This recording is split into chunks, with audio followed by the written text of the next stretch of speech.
ଓଡ଼ିଶା ପଞ୍ଚାୟତ ଲେବୁଲରେ ଆସିଛି ନୂତନ ନିଯୁକ୍ତି। ଏଇ ଯେଉଁ ନୂତନ ନିଯୁକ୍ତିଟି ଆସିଛି ଏହା ବିଷୟରେ ଏବେ ମୁଁ ଆପଣମାନଙ୍କୁ କହୁଛି। ଯଦି ଆପଣ ପଞ୍ଚାୟତ ଲେବୁଲରେ କୌଣସି ପ୍ରକାର ଜବ୍ ଖୋଜୁଛନ୍ତି ତେବେ ଆପଣମାନେ ଏଇ ଜବ୍ ବିଷୟରେ ଜାଣି ରଖନ୍ତୁ। ଯଦି ଆପଣ ଏଇ ଜବ୍ରେ ଆବେଦନ କରିବାକୁ ଚାହୁଁଥିବେ ତେବେ ଆପଣ ଏଥିରେ ଆବେଦନ ମଧ୍ୟ କରିପାରିବେ। ଦେଖନ୍ତୁ, ଏଇ ଯେଉଁ ଜବ୍ଟି ଆସିଛି ଏଇଟା ପଞ୍ଚାୟତ ସମିତି ଅଫିସରୁ ଆସିଛି। ପଞ୍ଚାୟତ ସମିତି ଅଫିସ ତରଫରୁ ଆସିଛି।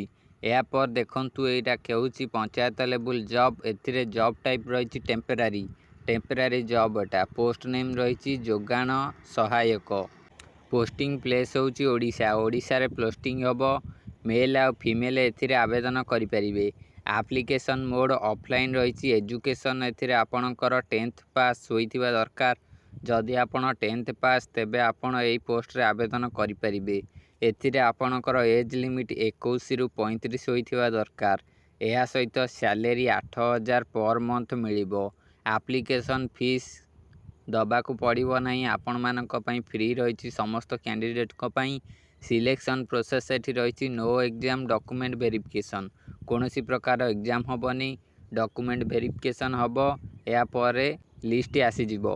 ତାପରେ ଦେଖନ୍ତୁ କ'ଣ କ'ଣ ଡକୁମେଣ୍ଟ ଲାଗିବ। ଆପଣଙ୍କର education certificate indicating date of birth, 2ଟି ପାସପୋର୍ଟ ସାଇଜ୍ର ଫଟୋ, କାଷ୍ଟ ସାର୍ଟିଫିକେଟ୍ ଓ ଆପଣଙ୍କର ଯଦି କିଛି ଏକ୍ସପିରିଏନ୍ସ ରହିଛି ତେବେ ତା'ର ସାର୍ଟିଫିକେଟ୍ ଆପଣ ଦେଇପାରିବେ।